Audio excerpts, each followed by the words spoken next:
Nouvelle polémique en vue pour Éric Ciotti. Après avoir été accusé en novembre dernier d'avoir usé d'emplois fictifs au profit de son ex-femme Caroline Magne, le nouveau président des Républicains doit faire face à de nouvelles attaques.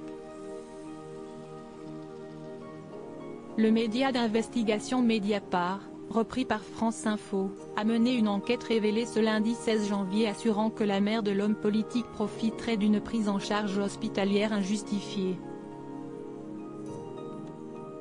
Selon le journal dirigé par Edwy Plenel, Annie Ciotti, la mère d'Éric Ciotti, victime d'un accident vasculaire cérébral en 2000 et depuis tétraplégique, séjournerait au sein d'un hôpital des Alpes-Maritimes, dans un service de soins réservé à des hospitalisations de courte durée.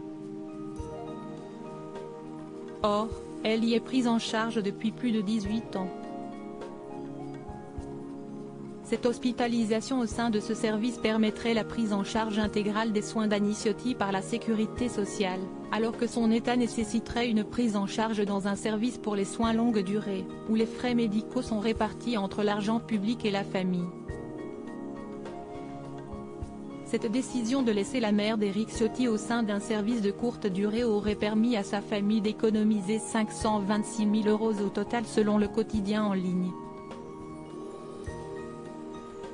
Interrogé par Apolline de Malherbe ce mardi 17 janvier sur BFM Télévision, celui qui est en contact avec un ministre du gouvernement actuel a dénoncé des attaques ignobles et dégueulasses. Je n'imaginais pas connaître ce type d'attaque.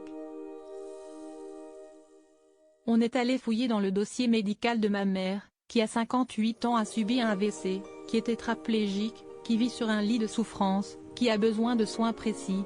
Ce n'est pas moi qui gère son hospitalisation, ce sont des médecins qui ont décidé de sa situation. Si est-il honteux dans notre vie politique d'avoir ces méthodes.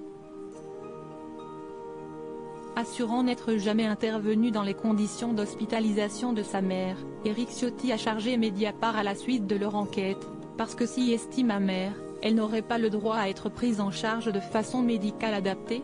Si est quoi au bout? Il faut qu'on la mette où? Si est quoi la logique de Mediapart? Faut l'éliminer, si est ça que vous me dites? Le père de Bénédicte, Jeanne-Marie et Anne-Julie a également affirmé auprès d'Apolline de Malherbe qu'il dénoncerait toutes les attaques qui seront portées sur ce sujet. Éric Ciotti, il fait régulièrement l'objet de critiques en plus d'être depuis quelques semaines au cœur de plusieurs enquêtes. La nouvelle place d'Éric Ciotti à la tête des Républicains ne l'épargne pas des critiques, au contraire. Dernièrement, le chef de parti a particulièrement été visé non pas par un ennemi politique, mais par un célèbre écrivain français.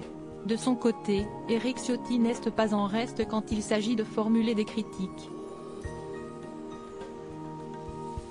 Souvent cinglant avec Emmanuel Macron, il n'hésite pas à lui reprocher de ne pas assez en faire pour la France et sa culture, ou encore d'être procrastineur depuis 6 ans, une attitude qui, selon lui, a mené à la réforme des retraites telle qu'elle est présentée aujourd'hui. Crédit photo, Bruno Bébert.